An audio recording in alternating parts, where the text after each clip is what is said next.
volé sur la piste. À elle maintenant de poursuivre sur cette belle lancée. Alors, les moyens en tout cas, Nicolas, c'est le moins que l'on puisse dire. À 3,90 €, la classe, elle n'en manque pas. On va voir ses opposantes. Il y a Venidi, le numéro 5. Il y a également Voyage Dream, le numéro 8, proposé à la cote de 10 € qu'il ne faut pas négliger. Le 9, Vanifosa GD, toujours un petit peu appuyé. Des chevaux plus abandonnés derrière, comme le numéro 11, Valentina Giel, délaissé avec Anthony Barrier pour le compte de Jean-Luc Dersoir. Dans le bas du tableau, il faudra peut-être accorder un petit crédit au numéro 14, Vivolta. Surprise possible. Et enfin, tout en bas, avec Stéphanie Le Petit, eh bien, c'est Version d'amour et Pierre Mercruis proposés à 24 contre. Allez, on regarde entrer en piste les différentes candidates. Avec ici Vaniflosa GD pour la casaque marron de Madame Pillon qui entre sur la piste. Une GD, ça va toujours bien sûr nous attirer un petit peu à travers notamment les modèles et les pédigrés de cette fabuleuse écurie. Puis voici Vénus au fort, le numéro 2, qui apparaît actuellement à l'écran. Bruno, c'est la co-favorite, enfin presque co-favorite avec Venice Girl. Et on va la regarder, cette Venice Girl, dans ses œuvres, une course de référence. Allez, je vous propose de la voir. Faites-vous une petite idée de cette jument. Elle est associée à Yves Dreux ce soir. On la retrouve le 28 juin. À l'occasion d'une tentative, il y avait Victoria Della Vera, il y avait Vaniflosa GD, il y avait Valeur GD. Elle était en tête, cette jument. Regardez. Partie pour la gloire, en tout cas, elle donne l'impression. Hein. Oui. Et ce jour-là, eh bien, elle va se comporter remarquablement. Cette tentative remonte, je vous le rappelle, au 26 juin sur l'hippodrome de Vincennes, 28 juin. Ça fait un petit moment. C'est vrai. On la retrouve deuxième alors qu'elle fait illusion très très longtemps et finalement elle avait subi le poids de la course. Et cette Varina d'Ulysse qui vient la dominer ne la déborde qu'aux abords du poteau. Et par contre, il y a loin entre elle et Victoria Della Vera qui ne termine qu'au 3e rang à cette occasion. Les circonstances changent pour une raison qui est très simple. Nous étions sur la grande piste, nous sommes sur la petite piste. On a l'impression que cette jument a dû préparer cette course avec grand soin, Fred. Oui, je vous confirme, Bruno, c'est une bonne jument. Il l'aime bien, elle va aligner les bâtons d'ailleurs au printemps. Et sa rentrée était bonne. Sa rentrée était bonne dans une course un petit peu où on a couru vraiment sans ambition. C'était une course de rentrée, mais sa fin de course était bonne. Cette fois déféré des postérieurs. C'est une première chance. On y compte également un peu dans le clan Bijon avec Vénus au fort le 2. Christian Bijon m'a dit que voilà, c'était une petite jument, il fallait lui préserver l'effort. Maintenant, elle est compétitive pour bien faire. Elle a le droit de gagner sa course cet hiver. Maintenant, elle n'a pas une heure non plus pour gagner une course, mais voilà, il lui faut un bon parcours, un parcours caché, limpide. Et si tel est le cas, elle devrait faire sa course et faire l'arrivée. Et puis en ce qui concerne Jean-Marc Godard, pour le 15 Vestal d'Alba, il m'a dit qu'à chaque fois, elle avait été battue par des pouliches qui avancent. Et il m'a dit si ma jument est bien souple et bien comme il faut, elle est capable de jouer un bon rôle. Il n'est pas négatif du tout avec Vestal d'Alba le 15. C'est intéressant, il y a 70 contre 1. Ouais, c'est peut-être un peu exagéré quand même, non, la cote, oui, je suis d'accord avec vous. Ouais. Vestal d'Alba qui aura le désavantage de découvrir l'hippodrome de Vincennes, mais un désavantage qui peut se transformer en point positif, parce que le fait de venir pour la première fois, ça peut peut-être l'aider également. Jean-Marc Godard est un professionnel très habile qui se déplace à Paris lorsqu'il estime avoir une chance. On aperçoit ici Yves Dreux avec Venice Girl. Voilà, Venice Girl. Ouais, écoutez, elle est tout aussi belle que tout à l'heure, tout aussi plaisante, pas de souci. Ouais. Oui, c'est vrai qu'on a raison d'en faire des gorges chaudes, hein, forcément. Oui, bon, maintenant, ne résumons peut-être pas cette compétition à un match à deux entre la jument d'Yves Dreux et celle de Christian Bijon. Il y a 2-3 juments qui ont montré un peu de moyens. Pour Virenza, ça risque d'être un petit peu dur. On évoque la candidature de Victoria Della Vera. Bon, elle avait été bien battue par Venice Girl. Elle termine à distance. Est-ce qu'elle a une chance de revanche? Difficile à dire. Venedi, elle est assez spéciale, cette jument Venedi, mais de temps en temps, elle réalise des performances qui sont intéressantes. Ouais. La Baudron, Vanilla Béa, est peut-être capable de surprendre agréablement. C'est vrai. Faire très attention. Elle a été très ménagée, en fait. Ouais. Vous regardez bien depuis l'été. Exactement. Elle a couru une fois le 1er septembre. On l'a revu le 14 octobre, c'est-à-dire un mois et demi plus tard. Elle a laissé une impression des plus favorables. Attention sur cet atout fraîcheur, elle peut bien faire avec Éric Raffin. Je vous propose maintenant d'écouter Jacques Provost. Il est au micro de Fred de suite. Oui, on parle du 10 Vanda Dream. Qu'est-ce qui s'est passé l'autre jour, Jacques, avec Vanda Dream? Suite au faux départ, elle s'est tendue et est partie broncher, partie au galop. Elle était bien partie le premier départ. Et elle reste un peu spéciale en partant. Voilà, auparavant, elle avait gagné 2 fois une course à Enghien sur un parcours de vitesse. Est-ce que sur une longue distance, ça peut également le faire? C'est pas une grosse jument de tenue, une jument de grosse tenue, pardon. Mais piste plate, je pense qu'elle peut le faire. Ouais. Plutôt pour une place ce soir ou vous pensez qu'elle a encore un peu de marge pour gagner sa course? Plutôt pour une place. Merci bien. Voilà, bon écoutez, on en prend note. Alors que l'on découvre d'autres concurrents. Elle est belle la GD, Enfin, regardez. Ouais. Vanille Floza, GD, numéro 9. Regardez cette concurrente, elle est déjà elle a bien couru contre des chevaux qu'on a évoqués tout à l'heure, notamment Venus au Fort, mais aussi Vestal d'Alba. Il y a une ligne à Cabourg au mois d'octobre qui est intéressante. Il y avait Venice Girl et Victoria Della Vera qui l'avaient devancé. C'était le 28 juin dans la fameuse course en question. Elle était la favorite de l'épreuve. Ce jour-là, attention à elle quand même. Ouais. Elle me paraît bien ce soir, Bruno. Je trouve cette course relativement ouverte. Moi. Oui. Rien n'est acquis, donc il peut y avoir quelques surprises possibles. Voici le numéro 12, Volupté de Benoise, qui est là avec une proposition de cote à 34 contre 1. Et puis maintenant, autour de Vénus au Fort, que nous revoyons en action. Ouais.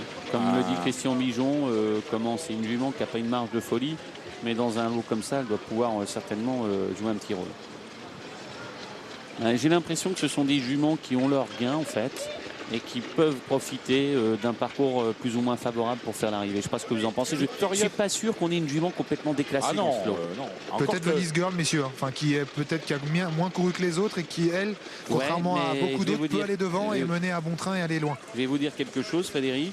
Oui, elle a certainement cette chance-là, mais à 2 contre 1, c'est pas d'un intérêt majeur. Oui, c'est sûr. Voilà. Après, bon, on va voir. Quand vous l'appelez Frédéric, en général, c'est que là, vous avez assis votre autorité quand même. Oui, bah écoutez, à un certain moment, il faut quand même, parce que voilà, la soirée va s'achever. C'est vrai, oui. Fred, vous, sans déflorer le score du match, vous savez où on en est? On est bien? Eh bien, on est à 0-0. Ouais, d'accord. Il a tout compris. Hein. Ne déflorez pas le score. On est bien, on est à 0-0. Merci en tout cas. On est bien, qu'est-ce que vous voulez que je vous dise? On n'est pas plus mal. Quoi. Voilà. Ni bien ni mal. Voilà, on n'est pas plus mal. Nos pronostics par F.Vas. Allez, on regarde sur la piste ce qui se passe en attendant. Et on revient sur la casaque de Monsieur Luc ici et puis sur celle de Paul Ville. J'ai peur que ce soit un peu dur peut-être pour la casaque Luc dans cette course, même si les chevaux sont en forme. Vous avez vu le déplacement lyonnais avec David Berker qui drivait Riougiel et qui s'est imposé. Donc l'écurie est en forme en ce moment. Hein. Rien ne vous échappe quand il s'agit des hommes de l'Est, cher Bruno. Oui, mais vous savez, moi, le plaisir que j'ai est illimité à la France. J'adore toutes les régions. J'ai vu chez vous ce petit sourire malicieux que vous aviez lorsque vous étiez adolescent. Et ça me fait plaisir également, alors que les concurrentes ne vont pas tarder à se rassembler. Exactement. Dont la favorite qui est déjà prête à démarrer vite, Venice Girl avec Yves Dreux, qui si elle nous montre sur la piste tout de suite, là, ce qu'elle a fait tout à l'heure. Elle a une chance. Ah oui, elle a une très très belle chance. Par contre, Vestal d'Alba, ça n'a pas. Ça bouge pas. Non, ça a remonté même. 75 peut-être une erreur, peut-être une erreur quand même. Je ne sais pas. Jean-Marc Godard, c'est un garçon extrêmement adroit. Il ne vient jamais à Paris sans ambition. Exactement. En plus, il est au sulky, il est à droit. Venedi, attention, c'est peut-être la petite surprise du chef. J'aurais bien voulu voir Vanilla de Béa, mais voilà, on l'a pas vu malheureusement. Vous allez la voir en course. Oui, mais j'aurais voulu la voir à l'échauffement, très important. Allez, sous les ordres. On va pas partir dans ces conditions. Est-ce qu'on a évoqué le nom de Vivolta? Non. Non, et pourtant de temps en temps cette jument a confié à Mathieu Abrivard, a fait quelques paires, c'était à droite notamment. Elle était chez Pierre Belloche en début de carrière. C'est une jument qui est peut-être pas la gagneuse à proprement parler, elle a besoin d'un parcours préservé, mais avec un rythme soutenu et qui sait quelques défaillances, tout est possible. Allez, en attendant, c'est avec la casaque de Paul Vieille que nous allons partir avec Venidi, le numéro 5, confié à Dominique Lecneux. Nous passons sous les ordres et on va faire 2 tours de piste complets dans ce 5e rendez-vous. Attention, ça volte. Allez, voilà parti. Venice Girl à l'extérieur qui a été parmi les plus promptes, mais ce n'est pas la plus rapide. On lui a brûlé la politesse avec plusieurs juments. Faute de Venedi qui se retrouve en retrait. Et on note qu'une faute également à l'actif du 6 Vredit. Premier virage en vue avec une accélération terrible du numéro 16, Version d'Amour, qui veut se retrouver en tête.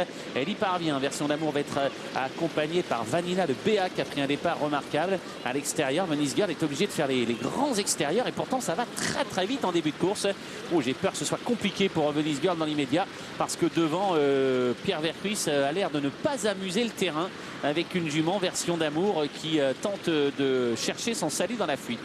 Derrière, eh bien, on a quelques concurrentes qui patientent, à l'instar notamment de Voice Dream, le numéro 8, qui avait pris un départ assez intéressant. Et puis quelques concurrentes qui essayent de revenir.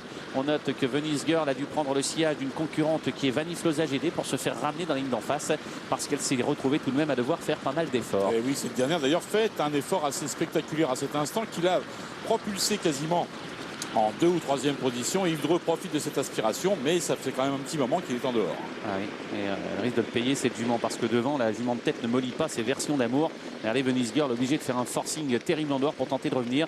Elle est accompagnée également par Vivolta qui essaie de la suivre. Alors est-ce que Version d'amour et Pierre Vercuis vont lâcher la corde? Ça m'étonnerait parce qu'il est ventre à terre depuis le départ, Pierre Vercuis, et j'ai l'impression que les ordres sont d'aller très très vite devant. Alors on va voir jusqu'où elle va aller. Vivolta a pu se rabattre et puis derrière on a le numéro 9 Vanille Floza GD, alors qu'un cheval est à flanc de peloton, c'est Vredit, le numéro 6, qui est obligé d'envoyer également pour passer devant les tribunes. Et je peux vous dire qu'en tête on ne se fait aucun cadeau. Venise Girl essaye de faire mort dans la poussière Version d'amour, et Vredit, 3e larron, vient également sur le groupe de tête.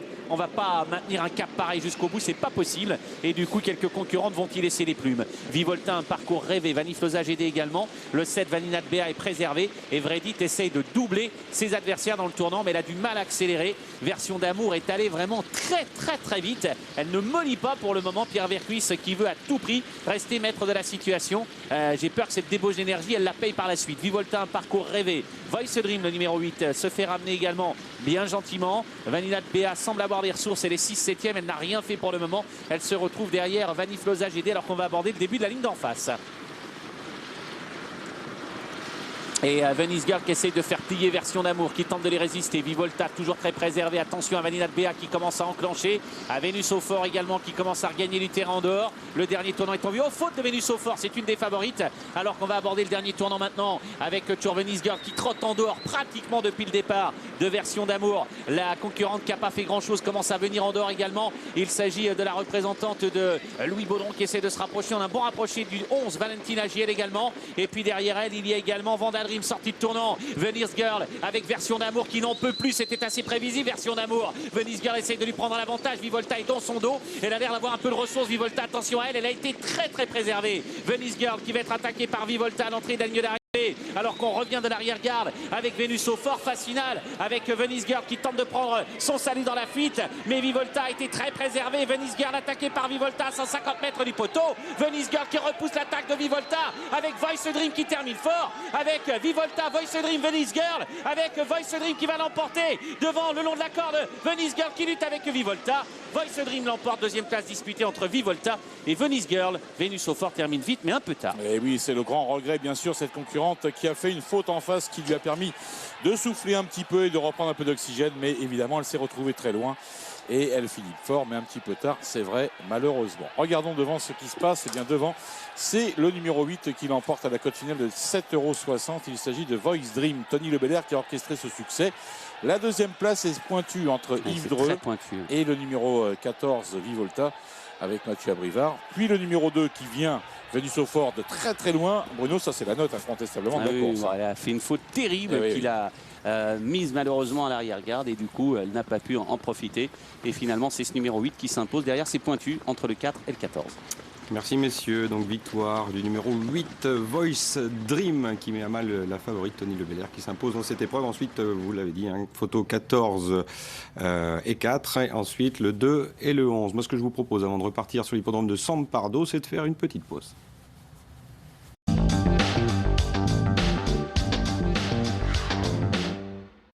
Avec Paris Turf, le numéro 1 de l'information hippique, vous êtes satisfait ou remboursé tous les samedis. Pour en savoir plus, rendez-vous dès demain dans votre journal Paris Turf. Découvrez l'application mobile Turfomania et gagnez plus souvent aux courses. Retrouvez sur votre mobile tout le programme des courses, les cotes en direct, l'accès premium, les pronostics gratuits, les arrivées et les rapports. N'importe où, n'importe quand. Turfomania, l'appli Turf numéro 1 sur mobile. Disponible dès maintenant sur iPhone et Android.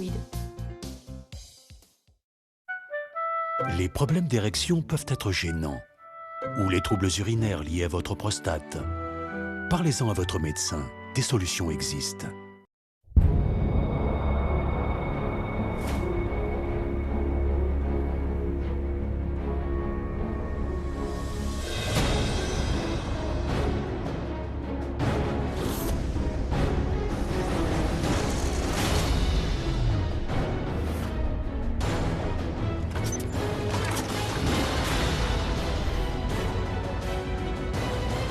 Continuum. En novembre, une exclusivité Sci-Fi.